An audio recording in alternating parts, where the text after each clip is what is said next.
Assalomu alaykum hurmatli yurtdoshlar, Fikrat tahlil dasturini davom ettiramiz. Studiyada doimiy ekspertimiz, siyosiy tahlilchi Abdualik Soibnazarov. Assalomu alaykum. Abdualik xush kelibsiz. Abdualik, shunday nima deydi, teng keldingizki, hozir Istanbulda ayni chog'da muzokaralar boshlandi. Endi biz buni ikki tomonlama deb o'ylagandik. Birinchi shuni so'ramoqchimiz, uch tomonlamaga o'xshayapti Abdualik. Mana hozir oxirgi xabarni o'qiyman BBCdagi. Demak, Istanbulda Rossiya va Ukraina o'rtasidagi muzokaralar boshlandi deb yozilyapti. Xo'p, endi qarang. Lekin biroz avval bu yerda mana hozir Shokirjon surati ham bor. Shuni olib chiqing ekranga. BBC taqdim etgan surat. Bu yerda Turkiya bayrog'i ham turibdi o'rtada. Va avvalroq shunday deyilgandi ham, ya'ni Turkiya ishtirokida bo'ladi deb. Lekin mana hozir Interfax'ning xabar berishicha, Turkiya o'sha salomlashishdan keyin muzokaralarni tark etadi deyilibdi. Biz hozir mana Turkiya vakillarini ko'ryapmiz yuqorida, to'g'rida, va Turkiya bayrog'i ham mana o'rtada turibdi. Hech bu ikkita bayroq yaqinlasha olmadi. Bu Rossiya bilan Ukraina bayrog'i hech yaqinlasha olmadi. O'rtada albatta qaysidir bayroq turadi.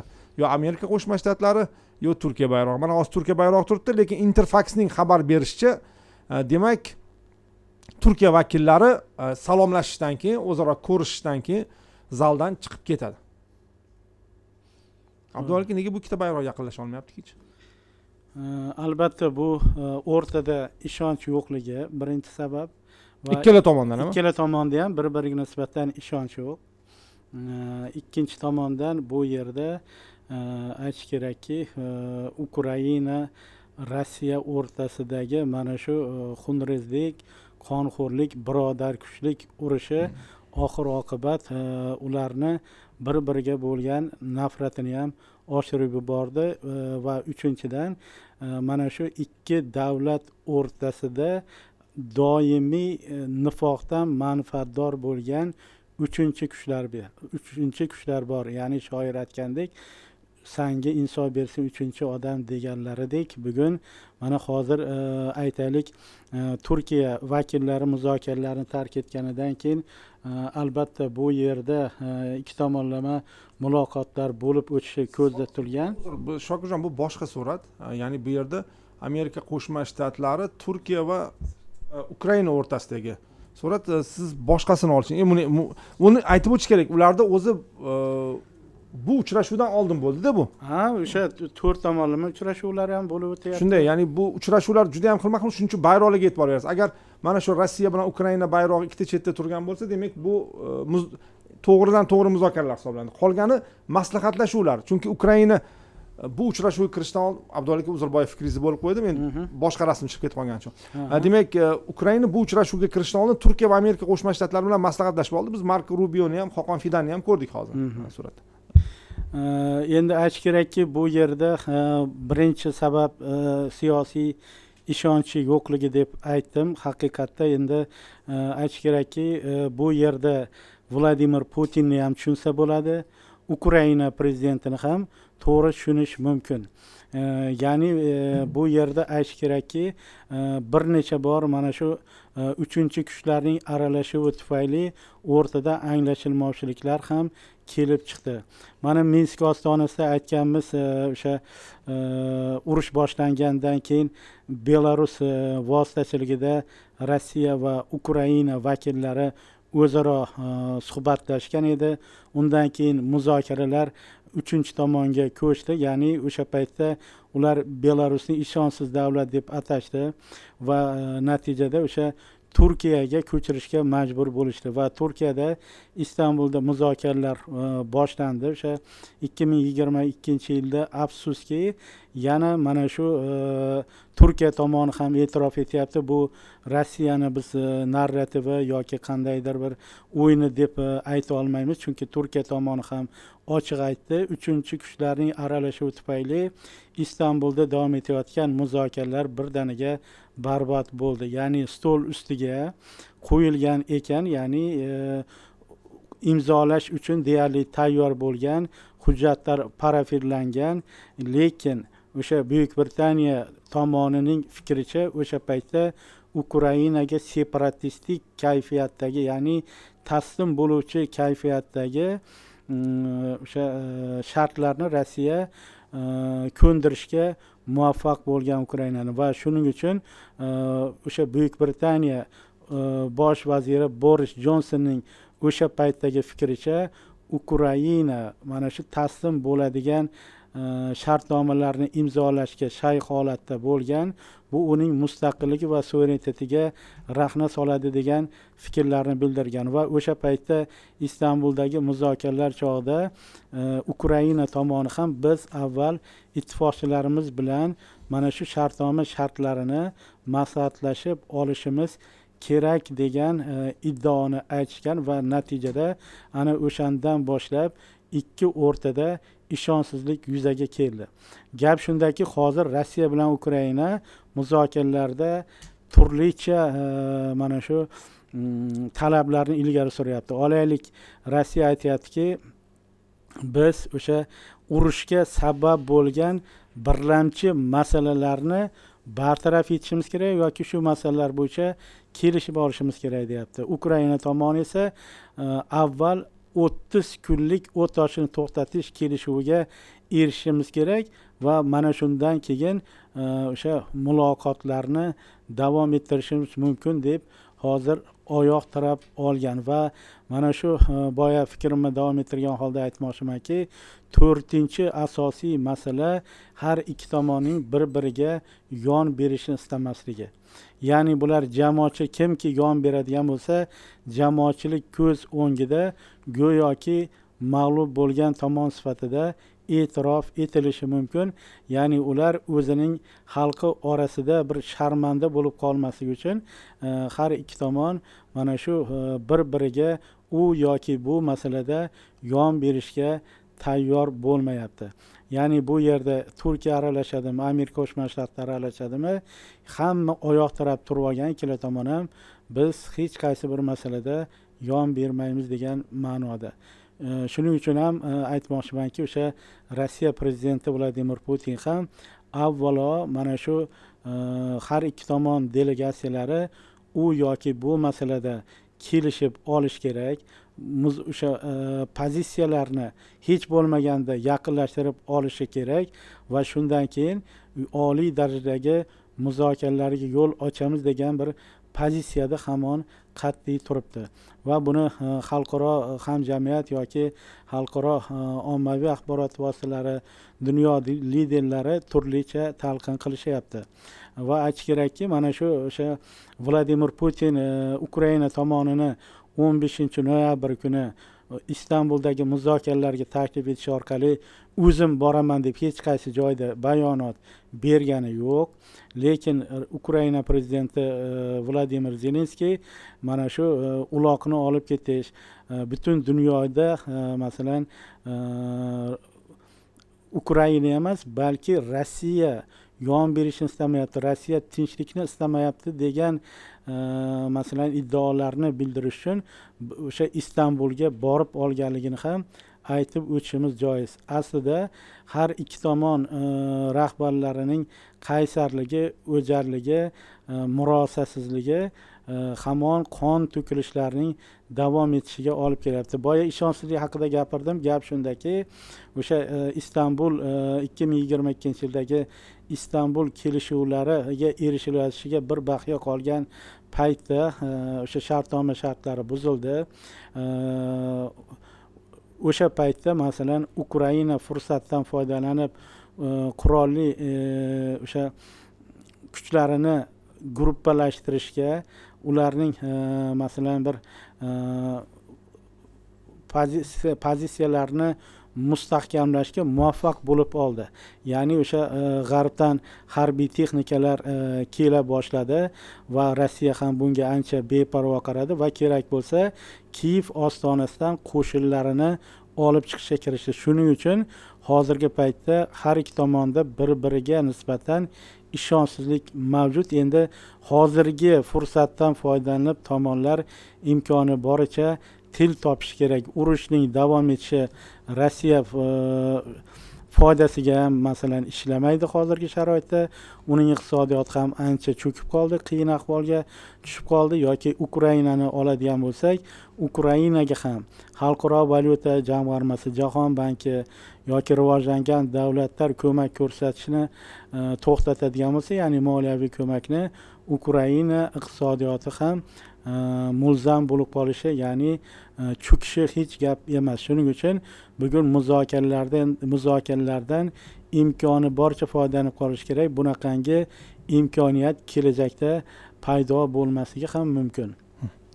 Rahmat Abdulla aka. Endi tahlilchilar turli tarafdan e'tibor berib qarashyapti va bizning fikrimizcha ko'pchilik bu muzokaralardan baribir yetarlicha natija chiqmaydi degan fikrni berishyapti. Biz endi bu nima uchunligini mana endi ekspertlardan so'rayapmiz. Ya'ni bu muzokaralar katta burilishga olib kelmaydi deb fikr bildirishyapti. Shunday ekan, nega unda bu uchrashuvlarga e'tibor juda ham katta? Masalan, Istanbulda ushbu uchrashuvdan oldin mana videolari ham chiqdi, juda ham ko'p. Ukraina delegatsiyasining ham Turkiya ham AQSh bilan avvaldan maslahatlashib olishi yoki payshanba kuni deyilgan uchrashuvni bugun o'tkazilishi, mana bunga hozir e'tibor berilmayapti, lekin o'z aslida kecha bo'lib o'tishi kerak edi-ku bu uchrashuvlar. To'g'ri. Chapga surildi, o'ngga surildi, oxiri ertasiga tashlandi. Juma kungacha mana ya'ni bir kunni o'tkazib olib yuborishdi. Bu haqda hali yetarlicha bir tushuntirish ham berishgan yo'q. To'g'ri. Bir kunga surishdi. Xo'p, agar bu juda katta deylik o'zgarishlarga olib kelmasa, nega bu uchrashuvga e'tibor? Endi e'tiboring kuchliligi, bu 2022-yildan beri mana oradan 3 yil vaqt o'tdi. Bu qanday darajada bo'lishidan qat'iy nazar muzokaralarning boshlanishi istiqbolga, kelajakka bir umidlarni paydo qildi. Demakki, har ikki mamlakat bevosita to'g'ridan to'g'ri uchinchi davlatlarning ishtirokisiz yuzma-yuz muzokaralarni boshlashga muvaffaq bo'ldi. Bu narsa kelajakda ikki mamlakatning oliy darajadagi muzokaralarga yo'l ochishi mumkin degan umidlar miltillab ko'rina boshladi. Ozgina bo'lsa-da. Afsuski, ko'pchilik endi kutganda Vladimir Putin Istanbulga keladi va Turkiya prezidenti vositachiligida avval bular hech bo'lmaganda qo'l berib ko'rishadi va ular yuzma-yuz muzokara o'tkazishadi deb umid qilishgandi. Va lekin ma'lum bo'ldiki, bu uchrashuvga Vladimir Putinning kelmasligi, chunki u Ukraina prezidentini hanuzgacha o'ziga teng lider sifatida ko'rmaydi. Ikkinchidan, uni noqonuniy, nolegitim prezident deb hisoblaydi. O'zi ham lekin Vladimir Putin juda yaxshi tushunib turibdi. Urush sharoitida u mabodo mana shu urush Rossiya hududida bo'lganida ham o'zi ham masalan prezidentlik saylovlari o'tkazilishiga ruxsat bermagan bo'lardi. Ukraina konstitutsiyasida o'sha katta harflar bilan yozib qo'yilgan, ya'ni mana shu favqulodda holatlarda, urush holatlarida prezidentlik saylovlari o'tkazilmasligi, balki amaldagi prezident uni o'sha vaqtincha navbatdagi saylovlargacha bajarib turishi mumkinligi belgilab qo'yilgan. Lekin Vladimir Putin yana o'sha o'ziga bir qandaydir bir tuzoq ko'rayaptiki, mabodo men hozir Zelenskiy bilan muzokara olib borib, tinchlik kelishuvlarga erishadigan bo'lsam, ertaga Ukrainaning navbatdagi prezidenti tan olmasligi mumkin. Ya'ni mabodo Zelenskiy rozi bo'ladigan bo'lsa Rossiyaning talablariga, navbatdagi prezident hammasini yo'qqa chiqarib, buni masalan rad etishi mumkin degan qarashlari va pozitsiyasi bor. Shuning uchun Vladimir Putin navbatdagi prezident yoki o'sha qonuniy prezident bilan so'zlashaman degan fikrida qat'iy turibdi. Va ikkinchi masala borki, hozirgi paytda Ukraina va Rossiya muzokaralarda boshqa talablarni ilgari suryapti. Shuning uchun hozir kuzatuvchi va tahlilchilarda ishonch yo'q bu muzokaralar samarali yakunlanishiga. Nega unda bu shuncha ovoragarchilik? Endi ovoragarchilik ovoragarchilik deganda, hurmatli muxlislar, noto'g'ri tushunmang, ya'ni urush bo'layotgan vaqtda istalgan qandaydir ko'rishib suhbatlash bu albatta yaxshi. Ya'ni bu yerda biroz boshqa ma'noni bermoqchi edik. Ya'ni urushni to'xtatish uchun yarimta qadam ham qadam, bunga hech qanday savol yo'q. Lekin Istanbuldagi uchrashuvni shunchalik bir ko'klarga ko'tarishdiki, mana endi ular ko'rishadi, hammasi hal bo'ladi degandek, ammo mana tahlilchilarning fikriga ko'ra, mana Abduvalik ham aytyaptilarki, bu uncha natija bermaydi deyapti, lekin hashamati juda katta. Endi qizig'i shundaki, Dolma bog'chadagi muzokaralarda Ukraina tomoni shunday talabni ilgari surdiki, muzokaralarda birinchi biz 30 kunlik o't ochishni to'xtatish kelishuviga erishishimiz kerak. Bo'lmasa biz muloqot olib bormaymiz deya qat'iy oyoq tirab olgan. Endi Rossiya tomoni aytyapti, biz urushning yuzaga kelishiga sababchi bo'lgan birlamchi omillarni yoki sabablarni muhokama qilishimiz kerak deyapti. Bu eskidan ma'lum-ku. Eskidan ma'lum, lekin ikkalasi mana shunda aprelda ham adashmasam shu shartlar edi. Shu shartlar asosida edi, lekin endi gap shundaki, Ukrainaga Buyuk Britaniya bu yerda ko'proq aql o'rgatib turibdi. Ya'ni mana shu Turkiyadagi muzokaralarga olaylik, mana ommaviy axborot vositalari ekranlarda ko'rinmasa-da, Ukraina delegatsiyasiga Buyuk Britaniya aql bo'lib turibdi. Ya'ni Buyuk Britaniya bosh vazirining maslahatchisi mana shu Dolma bog'chadagi muzokaralarda Ukraina tomoniga maslahatchilik qilyapti. Bu uchinchi tomon, ya'ni avvalgi 2022-yilda bo'lganidek Yevropa ittifoqi negadir mana shu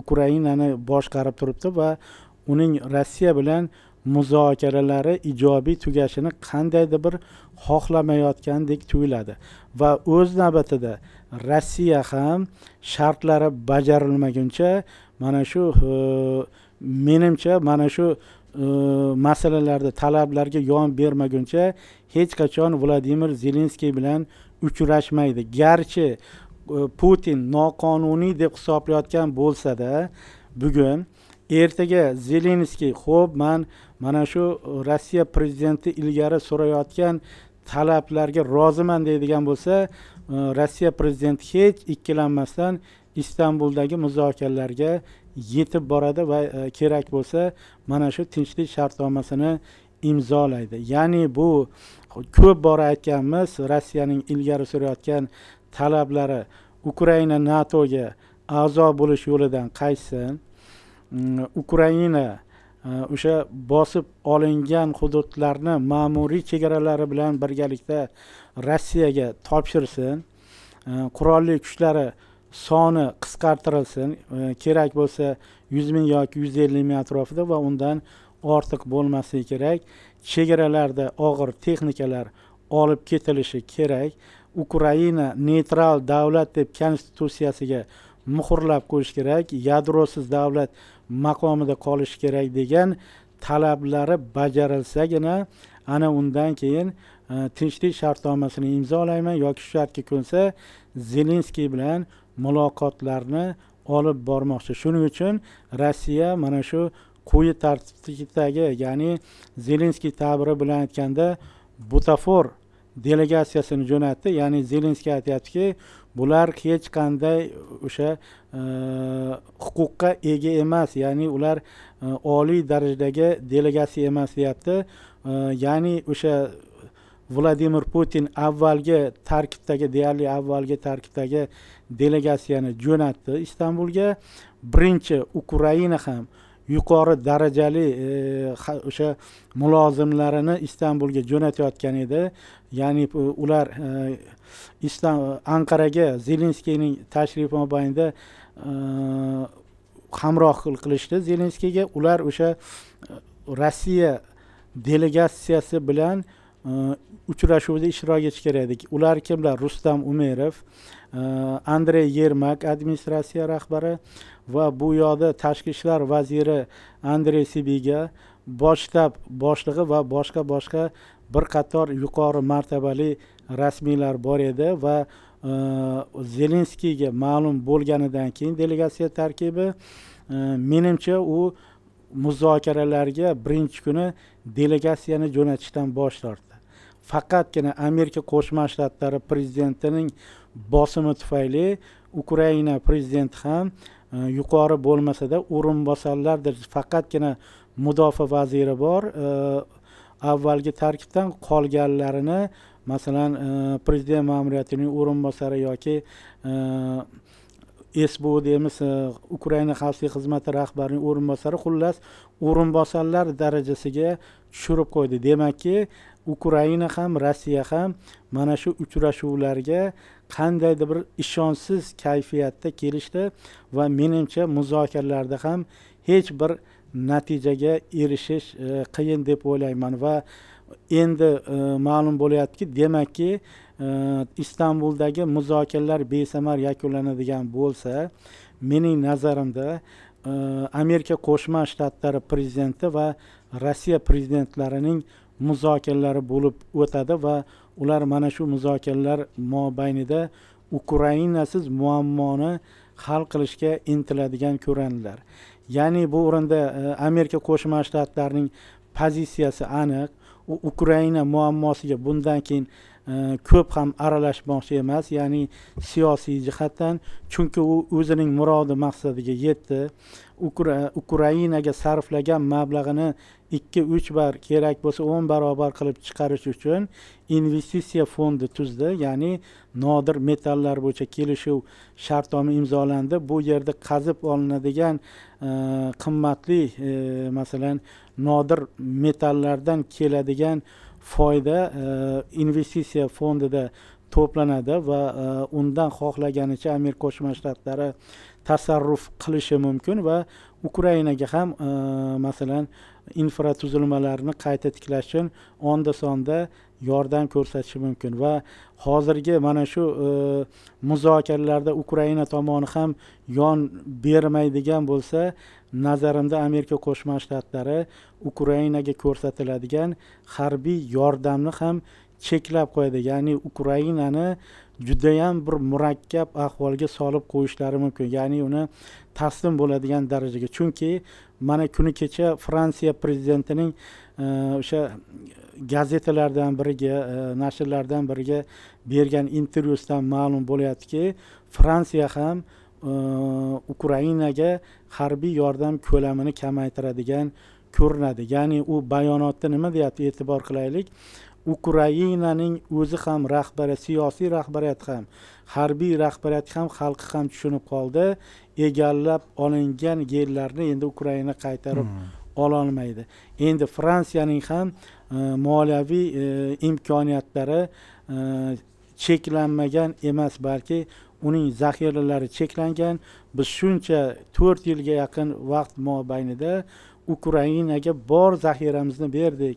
Endi biz faqat o'zimizni mudofaa qiladigan darajadagi qurol yarog'imiz qoldi xolos deb sekin-sekin bular ham Yevropa ittifoqida ham bo'linish yuzaga kelyapti yoki ortga chekinish kuzatilyapti.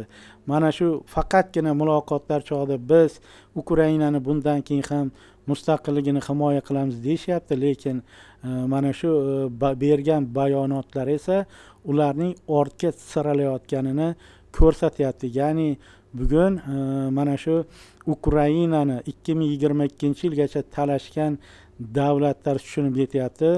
Bu urushda go'yoki Rossiyaning qo'li baland kelayotganligini ular yaxshi anglayapti.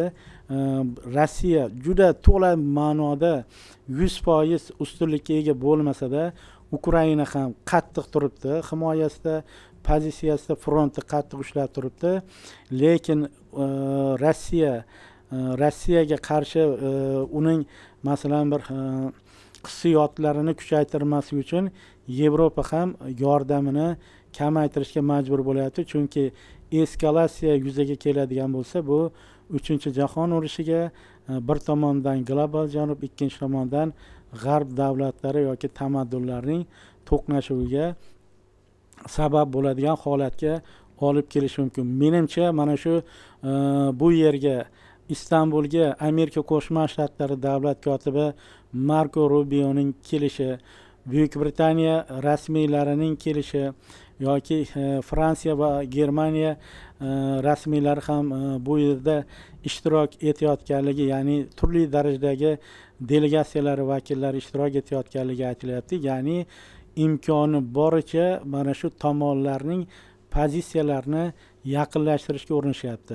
bu butun jahon ommaviy axborot vositalarining bu uchrashuvga qiziqish bildirayotganining sababi ham shunda.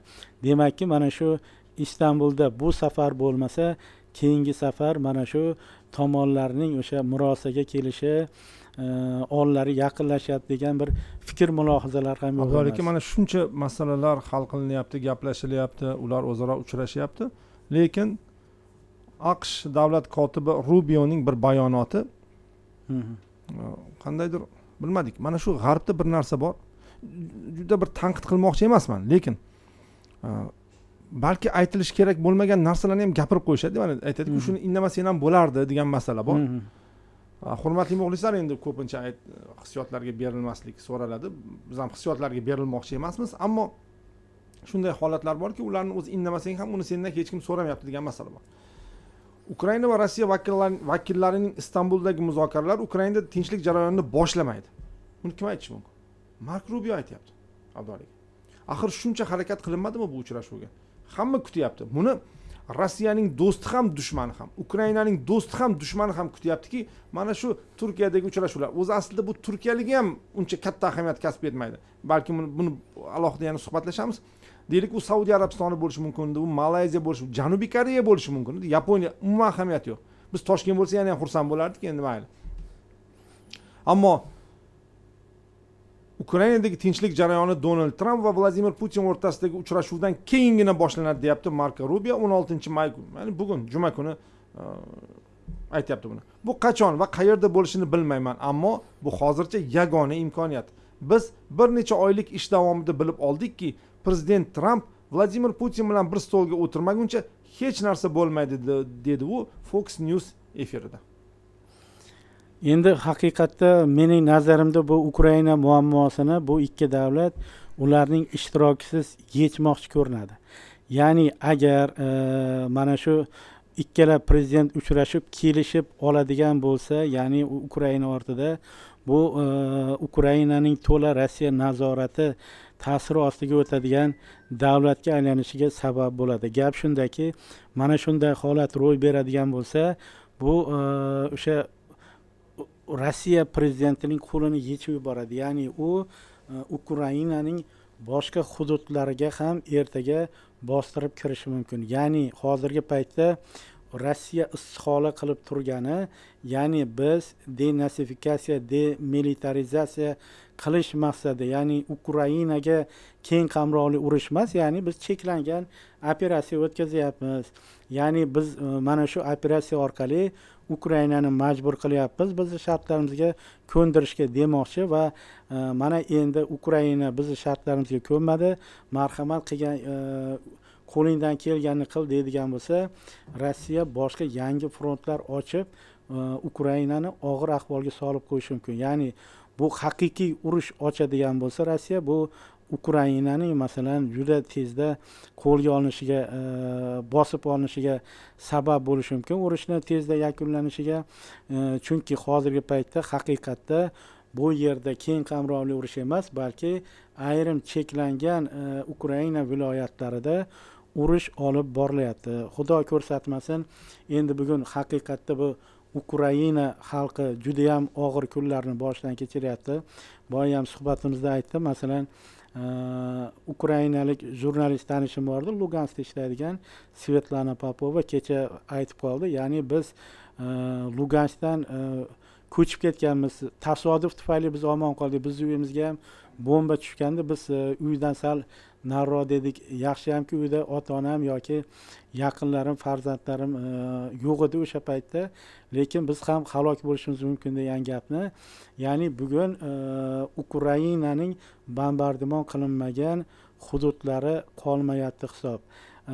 To'g'risini aytganda, xalqaro dunyoda baribir o'sha boyning so'zi yoki qudratli davlatning so'zi o'tadigan bo'lib qoldi. Bu xalqaro huquqqa, inson huquqlari degan masalalarga dunyo bee'tibor bo'lib qoldi.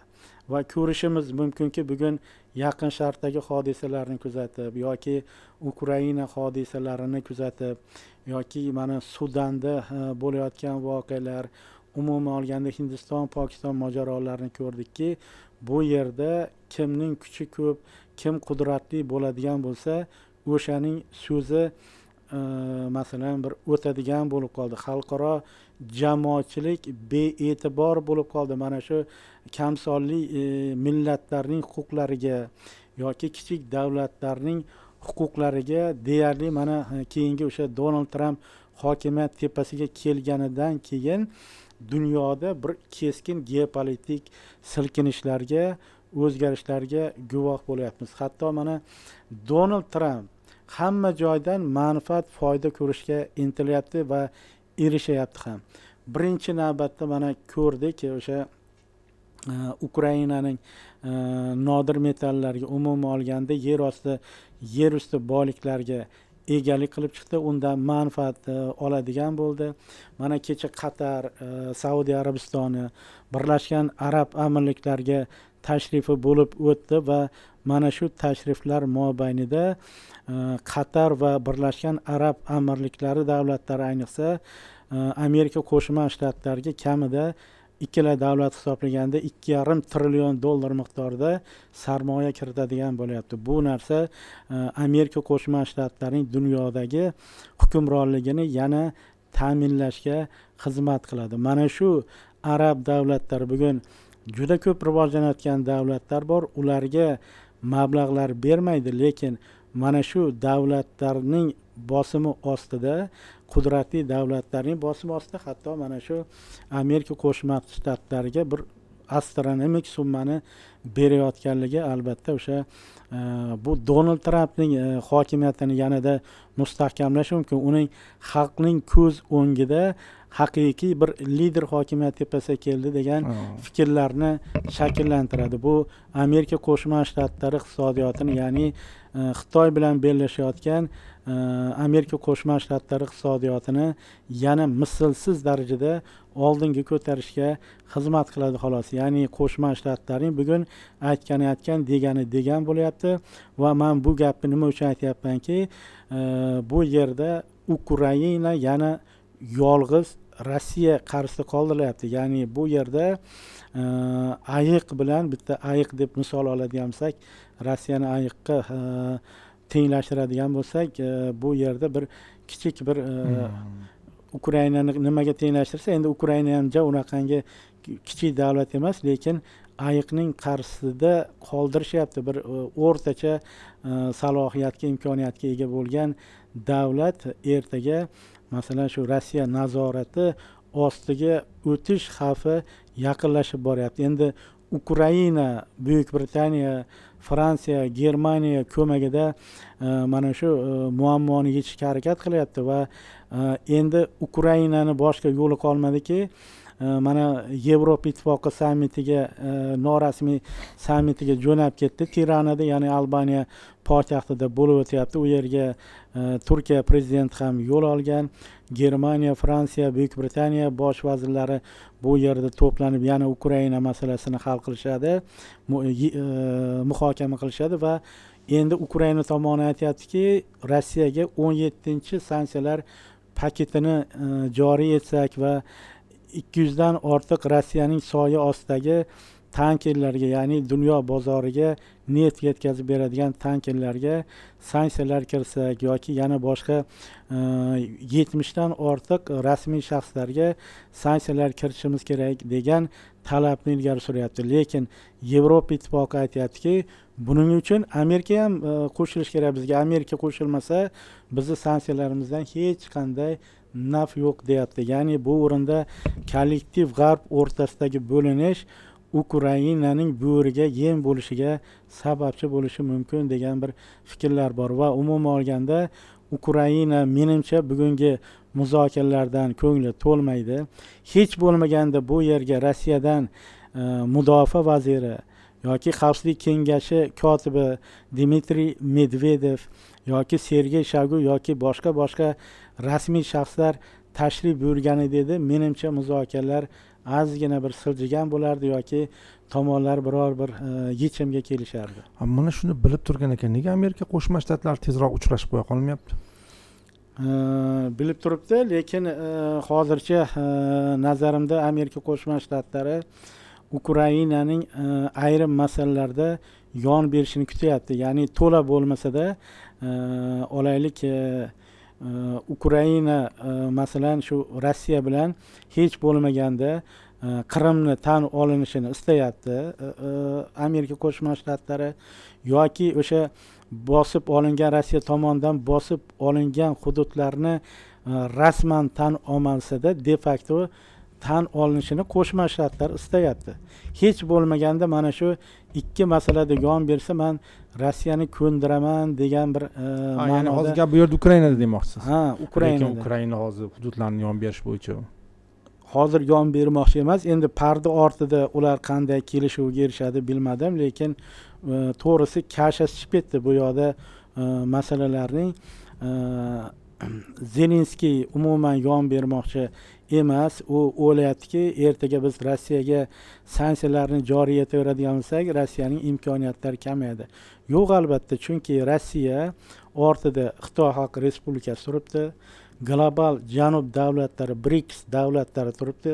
Hech bo'lmaganda ayniqsa Xitoy Xalq Respublikasi o'sha urush mobaynida Rossiyaning harbiy imkoniyatlarini, salohiyatini saqlab qolish va oshirish uchun juda katta ko'mak ko'rsatgani haqida g'arbda ma'lumotlar bor va yetarli bu ma'lumotlar. Va shuning uchun Rossiya bugun xalqaro maydonda yakkalanib qolmagan. Menimcha bu yerda Zelenskiyning masalan o'ylovlari ish bermaydi. Oxir oqibatda hozir menimcha urushni tugatadigan davr hozirgi kunlarda, ya'ni Ukrainada zaxiralar yetishmayapti. Agar bu turishda ketadigan bo'lsa, to'g'ri, hozir Ukraina faqat bitta ushlab turgan narsa bu uning HIMARSlari, artilleriya qurollari va dronlari Ukraina mudofaasini saqlab turibdi. Lekin keyingi paytda mana shu Ukraina mudofaachilari ustiga kerak bo'lsa 3-5 tonnali og'ir bombalarning tashlanayotgani, masalan, juda ham bir Ukraina mudofaa istehkomlarining ancha zaiflashiga sabab bo'ldi. Nazarimda oxir oqibatda mana shu Ukraina tomoni Rossiyaning narrativlariga biroz bo'lsa-da yon beradigan ko'rinadi. Menimcha Istanbuldagi bugun muzokaralar yakunlanadi va tomonlar o'z yurtiga, masalan shu muzokaralarda qanday masalalar yana ilgari surildi, qanday talablar ilgari surildi, borib masalan o'z rahbarlariga yetkazadi va mana shundan keyin yana Istanbulga muzokaralarning navbatdagi ikkinchi raundi uchun yaqin o'rtada, menimcha 1 hafta o'tar yoki 10 kun o'tar, menimcha yana yaqin o'rtada muzokaralar davom ettiriladi. Ya'ni bugun Vladimir Putin ham yaxshi tushunadi, Vladimir Zelenskiy ham buni anglab turibdi. Ya'ni Amerika Qo'shma Shtatlari prezidenti ularga kuchli bosim ko'rsatyapti. Hech bo'lmaganda ular shu AQShning talabiga yon berish uchun, yon berib turgandek ko'rsatish uchun o'zini muloqotlarini davom ettirishadi. Ya'ni mana kecha ko'rdik, go'yoki mana Rossiya kutib turdi Ukraina delegatsiyasini. Ukraina delegatsiyasi mana Zelenskiy ta'biri bilan aytgandek hech bir vakolatlarga ega bo'lgan delegatsiya bilan muzokaralar olib borishni istamadi. Chunki Medinskiy ham bir siyosatchi emas, balki tarixchi sifatida ko'pchilikka yaxshi tanish. Menimcha haqiqatda Rossiya bundan da yuqori martabali rasmiy delegatsiyalarni jo'natganida edi, haqiqatda bir Ukraina tomonida ham ishonch bo'lgan bo'lardi. Afsuski, Rossiya delegatsiyasi haqiqatda ancha masalan bir quyi darajadagi vakillardan tashkil topgan. Shuning uchun Ukraina tomoni ham muzokaralarga u qadar bir ishonchsizlik bilan yondashmoqda. Bizdek g'arbda shu hamma narsani ochiq aytib qo'yadigan odatligi bor-ku, hozir so'nggi xabarga ko'ra Germaniya kansleri Taurslar berilmasligini aytib ketibdi Ukrainaga. Ya'ni chunki biz bilamizki, o'zi avvalgi kansler Sholzga nisbatan uning pozitsiyasi biroz boshqacharoq edi. Ya'ni Taurslarni berish kerak deganga bir yaqin fikrlarni doim aytib kelardi. Endi esa aytyapti, yo'q, bu juda oshirib yuborilgan gap, xuddiki yadro urushiga yaqinlashib qolgandek bu gaplar ketayotgan edi. Yo'q, unday emas. Hozir Tauruslarni berish to'g'risida gap yo'q deb aytibdi. Chunki Amerika Qo'shma Shtatlari hal qiluvchi rol o'ynaydi Yevropada. Amerika Qo'shma Shtatlari agar Yevropaga jazo choralari kiritadigan bo'lsa, bu uning iqtisodiyotiga juda salbiy ta'sir ko'rsatadi. Shundoq ham Rossiyaga qarshi qo'yilgan sanksiyalar tufayli Yevropa ittifoqi iqtisodiyoti, moliyaviy ahvoli oldingi darajada emas. Hammasi hal qiluvchi so'zni Amerika Qo'shma Shtatlari aytadi. Ya'ni Qo'shma Shtatlarning bosimi bo'lmagan edi. Bugungi kunda Germaniya albatta o'sha pozitsiyasida qolgan bo'lardi. Ya'ni Friedrich Merz aytyapman, kansler sifatida u hokimiyat tepasiga kelishdan oldin men davlat tepasiga kelsam, albatta Taurus raketalarini beraman deb. Endi haqiqatda Taurus raketalari beradigan bo'lsa, chunki G'arbning raketalari mo'ljalga aniq boradi, nishonga aniq tegadi. Bu sovet qurollaridan tubdan farq qiladi. Shuning uchun endi ikkinchi tomondan Rossiya ham do'q-po'pisa qilyapti. Agar Taurus raketalari beriladigan bo'lsa, bu ertaga Germaniyaning ham Ukraina tomonida turib urushga kirdi deb talqin qilaman deyapti. Bu narsa albatta ertaga Rossiya tomonidan ham bu qanchalik og'ir oqibatlarga olib kelsa-da, Germaniyaga raketa otilishiga sabab bo'lishi mumkin. Hozir NATO bilan urusha oladimi Rossiya, Abdulla aka? Albatta bu degan so'z ikkala tomon ham urushga masalan jur'at qila olmaydi, lekin Rossiya masalan xavfsizligiga, barqarorligiga, suverenitetiga tahdid bo'ladigan bo'lsa, biz oldin ham aytganmiz, bu taktik yadroviy qurollarni qo'llashi mumkin. Chunki uning oldida boshqa uni himoya qiladigan qurol yarog'ning o'zi yo'q. Shundoq ham HIMARS raketalari, HIMARS artilleriya tizimi Rossiyani qiyin ahvolga solib qo'ygan edi. Hozirgi paytda Rossiya mana shu raketalardan raketa tizimi deymiz, artilleriya tizimi HIMARS kamida 5 tasini yo'q qildi. Ukrainadagi bunday tizimlardan menimcha 30 dan ortig'i keltirilgan Amerika Qo'shma Shtatlaridan. Endi Amerika Qo'shma Shtatlari bu HIMARS tizimiga, artilleriya tizimiga raketalar bermoqchi emas va havo hujumidan mudofaa tizimlari Patriot tizimlariga ham raketalarni yetkazib bermoqchi emas. Ya'ni bu degan so'z Ukraina Rossiyaning og'ir artilleriyasi oldida, aviatsiyasi oldida, Geran dronlari oldida ojiz qolishini anglatadi. Ukraina frontdagi talofatlar ortidan front ortida ham jiddiy talofatlarga uchrashi mumkin va uchrayapti ham. Harbiy sanoat komplekslarining tobora ko'proq yo'q qilinayotgani, dron ishlab chiqarilayotgan, tanklar ishlab chiqarilayotgan, zavod korxonalarning bombardimon qilinayotgani, Geran raketalari bilan yo'q qilinayotganligini misolida ko'rib turibmiz. Ukraina juda ham bir murakkab ahvolda. To'g'ri, Ukraina bugungi kunda ilmiy texnikaviy salohiyati yuqori, mamlakatdagi qurollarning 40%ni ya'ni o'sha frontda ishlatilayotgan qurollarning 40%ni o'zida ishlab chiqaradi, lekin Rossiya kabi 98-99% darajada emas va ularning iqtisodiy va moliyaviy salohiyatlari ham turlicha ekanligini aytish mumkin va shu nuqtai nazardan aytish mumkinki, bugun menimcha Amerika Qo'shma Shtatlari nafaqat o'zi, balki ittifoqchilari oldiga ham shartlar qo'ygan. Mana Fransiya prezidentining bayonotini aytib o'tdim boshida. Biz Ukrainaga bor zaxiralarimizni berib bo'ldik. Endi imkoniyatimiz yo'q deyapti. Mana endi Germaniya, faqatgina bu yerda Buyuk Britaniya qolyapti. Ya'ni Buyuk Britaniyada ham hozirgi paytda moliyaviy ahvoli tang, qurol yaroqlarning katta qismini berib bo'lgan. Endi u Rossiyaning zaxiralaridagi masalan pullardan, ya'ni foiz pullaridan 900 million dollarmi qancha miqdorda 1 milliard dollarga yaqin mablag' berishmoqchi, lekin bu frontdagi vaziyatni o'zgartirishga qodir emas. Buni g'arblik tahlilchilar ham, ekspertlar ham birdek e'tirof etishyapti. Xullas, bugun Ukraina oldida ham muzokaralardan boshqa yo'l qolgani yo'q, boshqa yo'l yo'q hozir. Endi bu yog'iga nima bo'ladi yoki qandaydir parda ortida o'yinlar ketyaptimi bizga ma'lum bo'lmagan.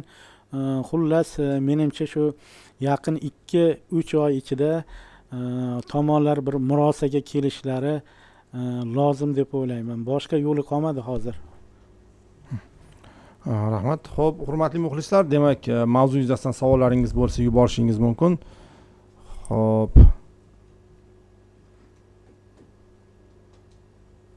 Hop, Abduvalik aka, mana sizning kuzatishlaringizcha Rossiyaning Ukraina bo'yicha da'volari, ya'ni pretenziyalari bu faqat xos holatmi Ukrainaga tegishli yoki Rossiyada SSRni qayta tiklash baribir shu tomonga qarab ketyaptimi? Ya'ni gap faqat Ukrainadami yoki umuman SSR haqida o'ylayaptimi Rossiya? Sizningcha? Albatta, menimcha bu o'rinda Rossiya biladi, ya'ni Sovet ittifoqini eski shaklda tiklab bo'lmaydi. Endi Rossiyaning bugun fikri yo'da Ukrainani o'zining ta'sir doirasida saqlab qolish, uni g'arb nazorati ostiga o'tishiga yo'l qo'ymaslik. Rossiyani qo'rqitgan narsa Ukraina NATOga a'zo bo'ladi. NATO qo'shinlari Ukraina hududiga kiradi deb o'yladi. Chunki qo'shnilarda ham Rossiyaga nisbatan ishonchsizlik paydo bo'ldi. Qachondan boshlabki 2008-yilda mana shu Abxazlar va Janubiy Osetiya fuqarolarini himoya qilish bahonasida Gruziya hududiga bostirib kirdi. Va bu narsa Gruziyani ham, atrofdagi Moldaviya, Ukrainani ham mana shu NATOga a'zo bo'lishimiz kerak degan prinsiplarga sadoqatini oshirdi. Chunki ertaga Rossiyada masalan uyg'onish boshlanyapti, ya'ni avvalgidek mustamlakachilik, shovinistik ruh paydo bo'lyapti. Biz shundoq ahvolda qoladigan bo'lsak, Rossiya hech tap tortmasdan bizning hududlarga kiradi degan haqiqatda shunday bo'ldi. Gruziyaga ham bostirib kirguncha Rossiya Janubiy Osetiya, Abxaziya masalan o'sha Abxaziya o'lkalari fuqarolariga Rossiya fuqaroligini berdi va natijada ularni bombalayapti Gruziya hukumatı deb bu yerga qo'shin tortdi.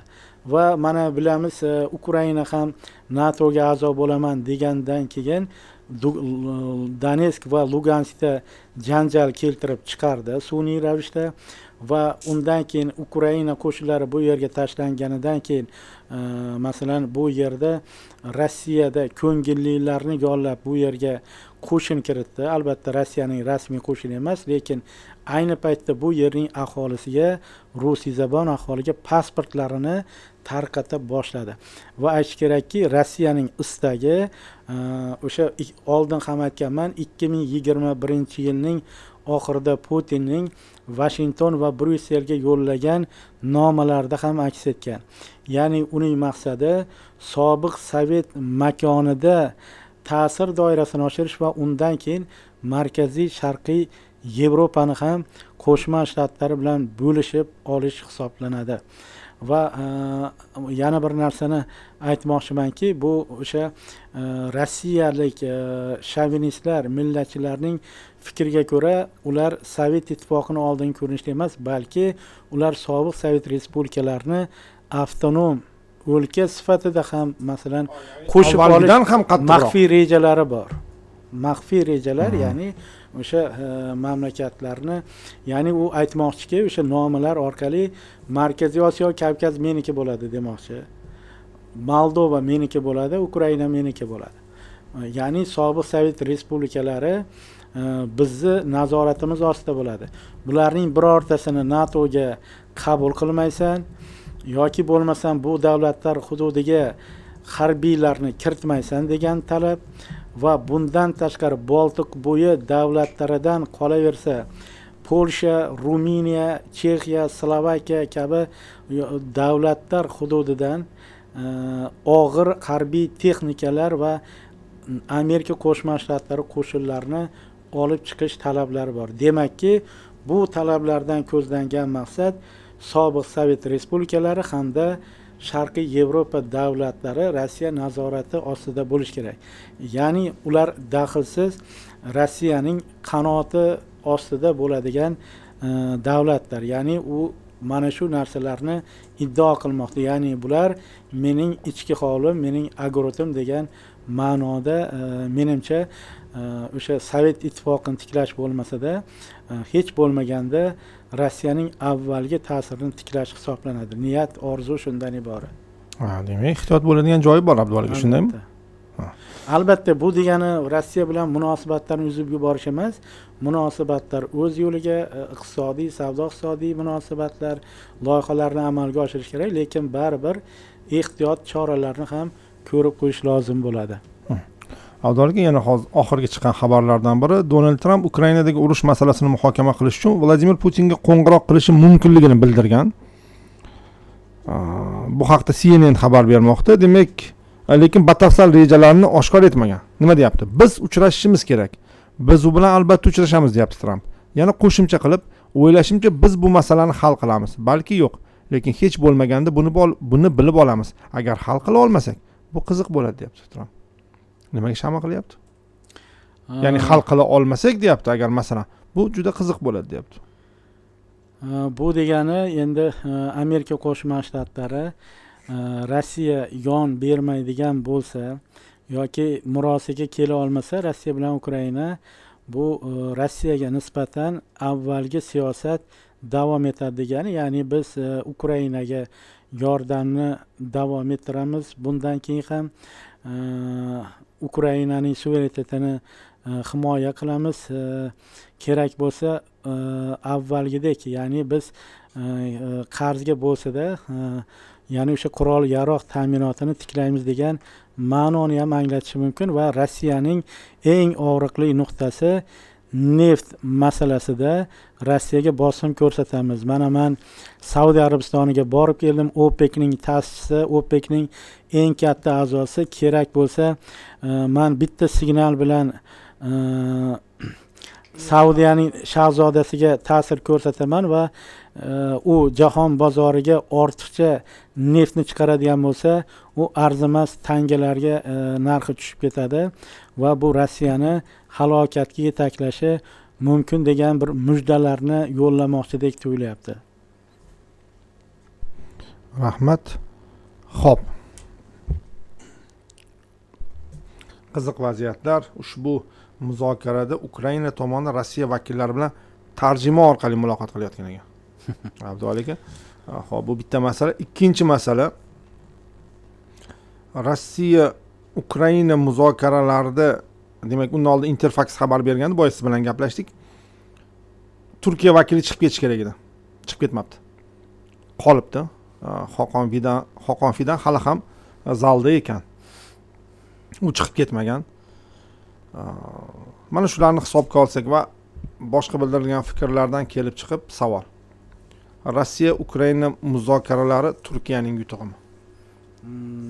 Albatta bu narsa Turkiyaning tinchlikparvar davlat sifatidagi maqomini mustahkamlaydi. Uning xalqaro maydondagi, dunyo ishlaridagi roli kuchayib borayotganini anglatadi va albatta bu o'sha Turkiyaning dunyo maydonidagi obro'yini naqadar yuksalishiga ham hissa qo'shadi. Ya'ni ertaga masalan dunyoning boshqa davlatlari ham murosa qila olmay qolgan taqdirda albatta Turkiya mana shu arbitr rolini yoki bir yarashtiruvchi rolini o'ynashiga olib keladi. Shundoq ham Turkiya bugungi kunda dunyodagi juda ko'plab muammolarni yechish uchun harakat qilyapti. Ya'ni masalan Liviyada ikkita yovlashayotgan tomonlarni yarashtirishga harakat qilyapti yoki Afrikaning boshqa davlatlarida davom etayotgan ayrim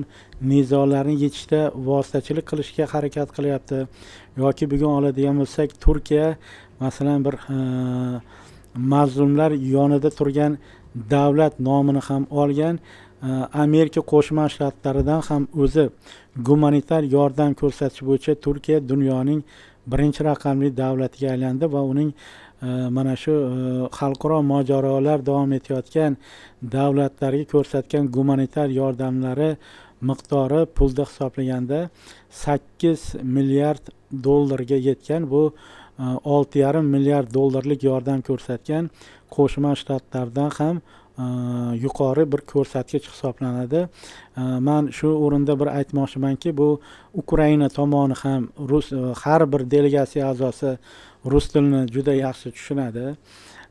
Menimcha agar bu yerda balki o'sha muloqotlar rus tilida olib borilganda edi, balki bu tomonlarni murosaga kelishiga, ularni pozitsiyalarini bir yaqinlashtirishga xizmat qilgan bo'larmidi? Mening nazarimda endi bu yerda aytib o'tganimdek, 3-dunyo davlatlari, ya'ni mojarodan manfaatdor bo'lgan tomonlarning aralashuvi davom etaverar ekan, Ukraina bilan Rossiya mojarosi ham davom etaveradi. Ya'ni Ukraina menimcha ko'ngli to'lmayapti.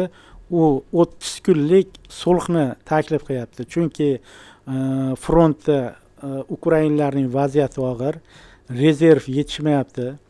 Bugungi kunda ko'ryapmiz, o'sha teleekranlar orqali ham qanchalik bir har bir odamni ushlash uchun voyenkomlar qanchalik harakat qilayotganini, ularni urushga zo'rlab yollayotganligini ham ko'rib turibmiz. Zaxira yo'q ekan, har qanday mamlakatning urushda imkoniyatlari kesilgan bo'ladi va aytish kerakki, har ikki tomon bir yaxshi niyat bilan muloqotga kirish kerak. Agarki bu holat davom etadigan bo'lsa, o'sha tarjimonlar orqali davom etadigan bo'lsa, menimcha bu muloqotlarning tez orada barbod bo'lishiga ham sababchi bo'lishi mumkin. To'g'ri, ukrainlar ham o'zini tilida olib borishga haqli, lekin o'zi menimcha ukrainlar o'zini tilida gapirsa, rossiyaliklar ham tushunadi o'zi. Bu ikkalovi tushunmaslikka olishni boshladi. 70% tushunsa kerak. Endi masalan oldimizga qozoq qardosh kelib gapirsa, biz ham tushunamiz-ku. Bular ham shundaydi. Biriga tili slavyan bo'lsa, bir-biriga juda yaqin.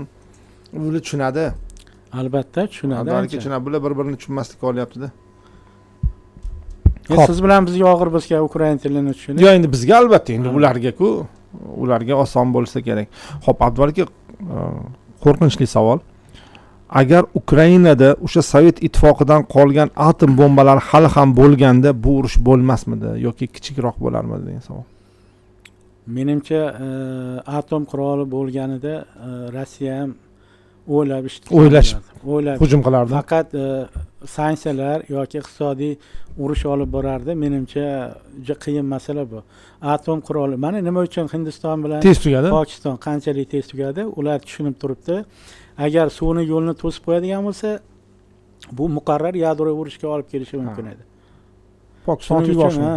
Shuning uchun menimcha yadroviy qurol bo'lganda Ukrainaga hujum qilinmagan bo'lardi. Shuning uchun muzokaralarda Rossiya talab qilyapti-da, Ukraina neytral davlat bo'lsin, yadrosiz davlat bo'lsin degan konstitutsiyaga shu jumlalar biriktirib qo'ysin deyapti. Ya'ni yadrosiz davlat. Rossiyani hozir ham shu xavotirga solib turibdi. Ertaga Ukrainaga masalan ittifoqchilar yoki Fransiya yoki boshqa davlat tomonidan yadro quroli berib qolishini oldini olish uchun nima ish qo'lidan kelsa shuni qilyapti hozir. Abduvali aka, Rossiya qosh qo'yaman deb ko'z chiqarib qo'ymadimi? Urush boshlangandan keyin atrofdagi davlatlar NATOga kirishi tezlashib ketdi. Hozirgi paytda haqiqatda endi Finlandiya bilan Shvetsiya NATOning a'zosiga aylandi. Ya'ni bu o'rinda bir ikkita mujda yo'llamoqchi edi Jo Bayden. Mana sandan ko'ra uzunroq chegaraga ega bo'lgan Finlandiyani ham kiritdik. Lekin san unchalik masalan bir buni og'ir qabul qilganing yo'q. Shvetsiya bilan Finlandiyaning qabul qilinishini, lekin nima uchun Ukrainaga bosim ko'rsatyapsan degan ma'noda mujda yo'lladi. Lekin aytmoqchimizki, bu Rossiya o'zining nima kelajakdagi maqsadlari qanday ekanligini bu bilan namoyish etib qo'ydi. Chunki Ukrainani o'zimni hududim, man uni sun'iy davlat qilib yaratib bergan o'zi bir davlat emas edi, bizning imperiyamiz tarkibidagi bir chekka hududimiz edi. Lekin biz mana birinchi jahon urushidan keyin, ayniqsa bolsheviklar hokimiyat tepasiga kelganidan keyin Ukrainani Lenin ajratib berdi. Ikkinchi jahon urushidan keyin Stalin yordami bilan o'sha Ruminiyadan bir qism olib berdik, Polshadan bir qismini olib berdik, yoki Vengriyadan bir qismini olib berdik degan, yoki Bolgariyadan bir qismini olib berdik degan bir da'volarni bugun ilgari surayapti. Ya'ni biz o'zimiz dunyoga keltirgan davlat o'zimizga qarshi chiqyapti, o'zimizga semirib bosh ko'taryapti degan bir iddaolarni, narrativlarni ilgari surishyapti. Ya'ni demakki, asosiy maqsad Ukrainani qo'ldan chiqarib yubormaslik. Chunki Bijinskiy ham aytgan, buyuk o'sha siyosatshunos, buyuk shaxmat doskasi kitobida ham biz Rossiya, Ukraina, Belarus davlatlar ittifoqi yuzaga kelishiga yo'l qo'ymasligimiz kerak. Ertaga bu nafaqat sobiq Sovet respublikalari mustaqilligi xavf soladi, bu Amerika Qo'shma Shtatlariga ham jiddiy tahdid tug'iladigan omil deb bayon qilib qo'ygan. Demakki, ular mana shu bilgan, Rossiya oyoqqa turib olganidan keyin yana o'sha eski ta'sir doirasini tiklashga bo'lgan harakatlarga tushib qolishini. Abduvali aka, Ukraina oldida qaysi yo'l eng to'g'risi deb o'ylaysiz deblar? Mening nazarimda endi juda bir hududlarni 1% ham berib borish juda ham bir og'riqli holat Ukraina davlati uchun.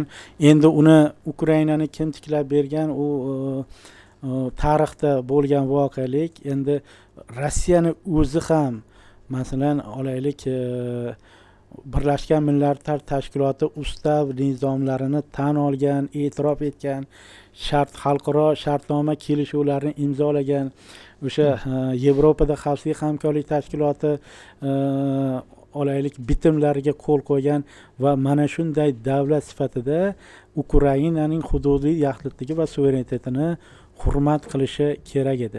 Endi men xohlagan bo'lardim Ukraina shu avvalgi chegaralarda qolishini, lekin hozir vaziyat shundayki, Ukraina menimcha mana shu bosib olingan hududlarni de facto tan olib tursada, lekin de jure tan olmasligi, ya'ni huquqiy jihatdan tan olmasligi menimcha eng to'g'ri yo'l hisoblanadi. Lekin agarki bu shartnoma imzolab qo'yadigan bo'lsa, bu 4 ta hududni, Qrim Respublikasini Rossiyaning hududi deb tan oladigan bo'lsa, u xalqaro darajadagi bitimga aylanadi. Butun dunyo keyin mana shu Rossiyaning yangi hududlarida tan oladi. Rossiyaga qarshi sanksiyalar masalan bekor bo'ladi va undan keyin Rossiyani Ukrainaga kelajakda yana qo'shin kiritishiga kafolat yo'q. Endi bu yerda Ukrainani o'ylantirayotgan asosiy savol ham xavfsizlik masalasida hech kim kafolat bermayotganligi, ertaga Rossiyani bu tinchlik shartnomasi imzolanganidan keyin bu yerga tinchlikparvar kuchlar kiritilishiga, ayniqsa NATO kuchlari kiritilishiga to'sqinlik qilayotganligi Ukrainani o'ylantiryapti. Ukraina mana shu 20% hududiga mayli bir narsa qilib ko'z yumishi mumkin, lekin ertani o'ylayaptiki, ertaga yana bu yoqda Odessa bor, Nikolayev bor. Ertaga mana shu hududlarga ham qo'shin kiritmasmikin yoki ertaga yana urush boshlanmasmikin degan xavotirlar bor. Xuddi mana shu masalada bular kelisha olmayapti. Abduvali aka, sizga kattakon rahmat. Kelgusi kurslarda ko'rishguncha salomat bo'ling. Rahmat.